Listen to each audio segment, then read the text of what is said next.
এই পৃথিবী থাকার জায়গা নয়। কিয়ামতের সময় আল্লাহ তাআলা মালাকুল মাউতকে বলবেন সবার রূহ কবজ করে ফেলো, সবার, কেউ থাকবে না, সবার রূহ কবজ হয়ে যাবে। আল্লাহ মালাকুল মাউতকে বলবেন, মালাকুল মাউত কি অবস্থা? বলবে সব শেষ। মাইয়াব্বা, কে বাকি? মালাকুল মাউত বলবে জিনেরা বাকি, যাদেরকে দেখা যায় না। আল্লাহ বলবেন জিনদেরকেও শেষ করে ফেলো, রূহ কবজ করো। মালাকুল মাউত আজরাইল জিনদের রূহ কবজ করবে। আল্লাহ এবার জিজ্ঞেস করবে, ইয়া মালাকাল মাউত আখবিরনি মাইয়াব্বা, এবার বলো আর কে বাকি?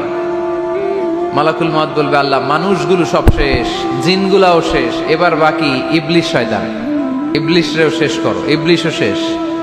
আল্লাহ আবার জিজ্ঞেস করবেন, ইয়া মালাকাল মাউতি মাইয়াব্বা, আর কে বেঁচে আছে বলো?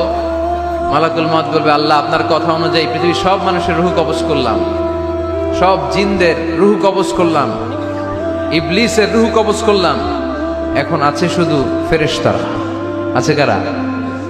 যাও ফেরেশতাদের রূহ কবজ করো, ফেরেশতাদের রূহ কবজ হয়ে যাবে। এবার আল্লাহ জিজ্ঞেস করবেন, ইয়া মালাকাল মাউত আখবিরনি মাইয়াব্বা। মালাকুল মাউত বলবে, আল্লাহ আপনার কথা মতো ধরে ধরে সব শেষ, ফেরেশতাও শেষ, 4 জন ছাড়া। কয়জন ছাড়া? জোরে বলেন, কয়জন ছাড়া? ইসরাফিল, জিব্রাইল, মিকাইল, আজরাইল। আল্লাহ এই 4 জন আমরা বাকি। আল্লাহ বলবে, যাও ইযহাব ইনতালিক ইলা জিবরিল ওয়াকবাদ রূহা, জিব্রাইলের রূহ কবজ করো। ইযহাব ইলা ইসরাফিল ওয়াকবাদ রূহা, ইসরাফিলের রূহ কবজ করো। ইযহাব ইলা মিকাইল ওয়াকবাদ রূহা, রূহ কবজ করো। ওই 3 ফেরেশতাও শেষ।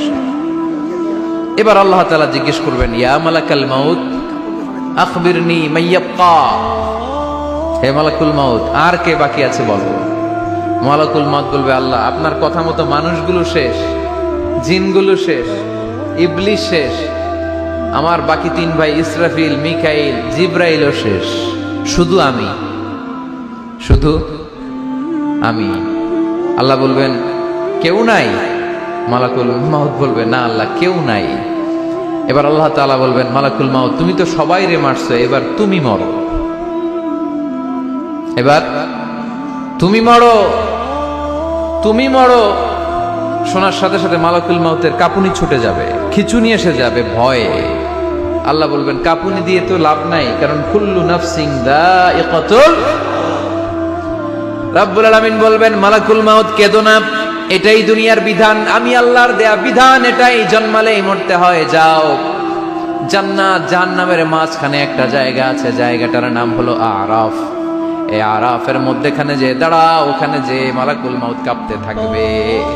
মালাকুল মাউত বলবে, আল্লাহ সৃষ্টি শুরুতে যদি জানতাম, সৃষ্টি শুরুতে যদি জানতাম সবাইকে মৃত্যুদান করার পরে, রূহ কবজ করার পরে আমাকেও মরতে হবে, তাহলে এই কঠিন দায়িত্বের ব্যাপারে আপনার কাছে ক্ষমা চাইতাম। আজকে আমারও যে ভাগ্য বরণ করে নিতে হবে সৃষ্টির শুরুতে, আমি এটা কল্পনাই করতে পারিনি।